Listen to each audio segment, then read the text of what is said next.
We have today with us Ms. Rita Roy Choudhury.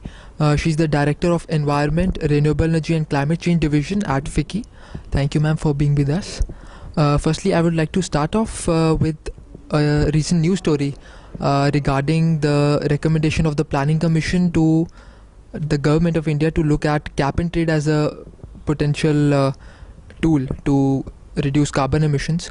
I would like to ask you, is the Indian industry ready for the cap and trade in terms of knowledge, infrastructure regarding cap and trade, and the financial aspect? Firstly, I think the industry in India is definitely not ready for cap and trade. I don't think in India we are ready for cap and trade because we can't think of capping emissions in India at this point of time. We have to look at our economic growth prospects, and therefore that's not a possibility that we see could work for industry, at least for now. So, in terms of domestic mechanisms, there are other domestic mechanisms that have taken shape for renewable energy and for energy efficiency, and I think industry is just gearing up for those kind of mechanisms. But I don't think we're ready for capping emissions at this point of time. Okay, ma'am. Ma'am, we have seen that the global carbon prices have been falling. Is the FICCI in contact with the Indian government in providing any recommendations for maybe giving relief to the industry, the Indian carbon projects? You see, the carbon credit prices actually are very much going to be influenced by the demand for offsets.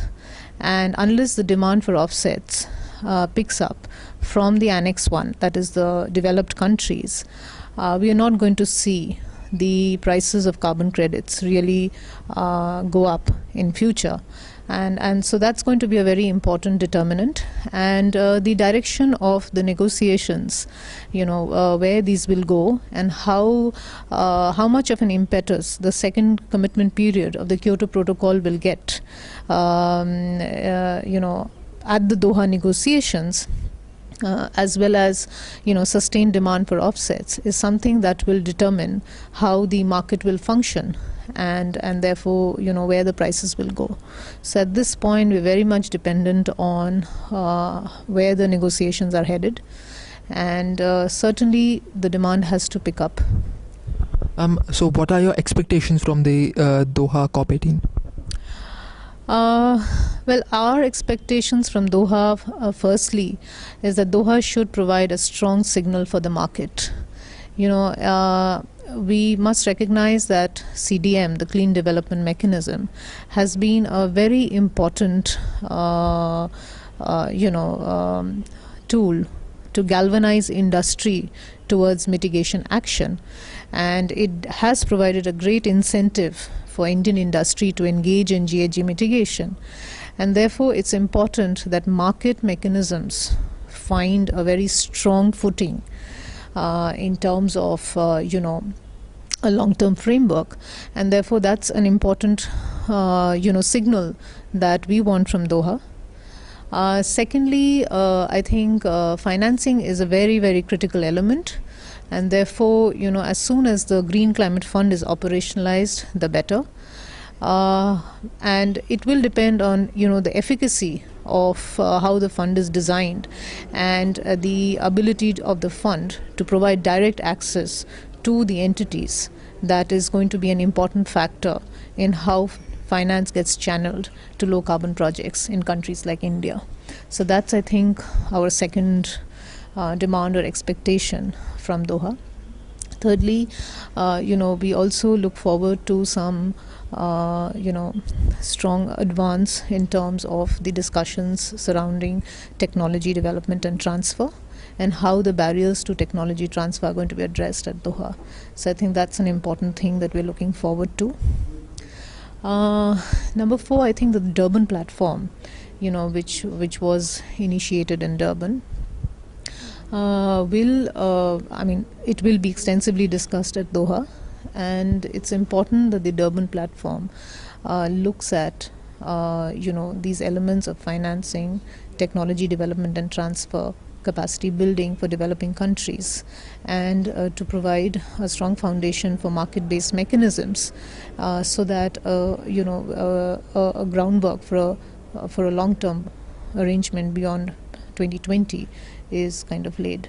So that's an important thing that we would look forward to from Doha. Okay. And if you could summarize some of the carbon-related projects that FICCI is working on in India, and possible linkage with our neighboring or any international markets. Okay, so FICCI facilitates a lot of the capacity building and also stakeholder interface for the carbon market, particularly for the project developers. We also have a wing that looks at CDM project handholding, and so that so we do have a focus on also working with individual companies. However, our larger focus is on facilitating the interface between, for the project developers with different stakeholders in this market. And as you know that, from India, we have more than 2,300 CDM projects as of now. And between, I would say, in the last 2 years, the Indian government has approved more than 700 projects. And about 500 new companies have entered the pipeline. So, there are a total of about 1,600 Indian companies today who are engaged in the CDM. Okay. Ma'am, as we know that Europe won't accept CERs from new projects after December 2012. So is FICCI talking to EU? Are there any talks, negotiations to, somehow fix this issue? This is much of a discussion amongst at a political level. The Indian government is, of course, going to be at the negotiations. We are stepping up our efforts in terms of representing the voice of Indian business and industry at the negotiations, before the negotiations, so in the run-up to Doha. Our effort is more directed towards stepping up the voice of business and industry and how important this is for industry. So, would your association push for bilateral talks between the two countries for on this issue, ma'am? We certainly would encourage that as an apex industry body. However, as I said, that I'm sure at the government level this would be considered, but our efforts are more directed towards on the business to business front, and how do we step up the voice of business at the negotiations, because I think that is also increasingly finding its footing, what the business thinks. Ma'am, we have seen that the accelerated depreciation, the GBI, has been taken away from the renewable energy industry. So what is the industry looking for now? You may be interacting with the various renewable energy developers. What do they want now?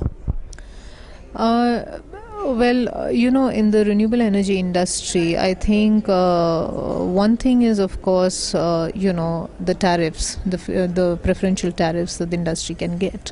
But I think an important link for the industry is in financing, and particularly for the solar energy sector, where financing is going to be a very important element of how fast the projects can take off.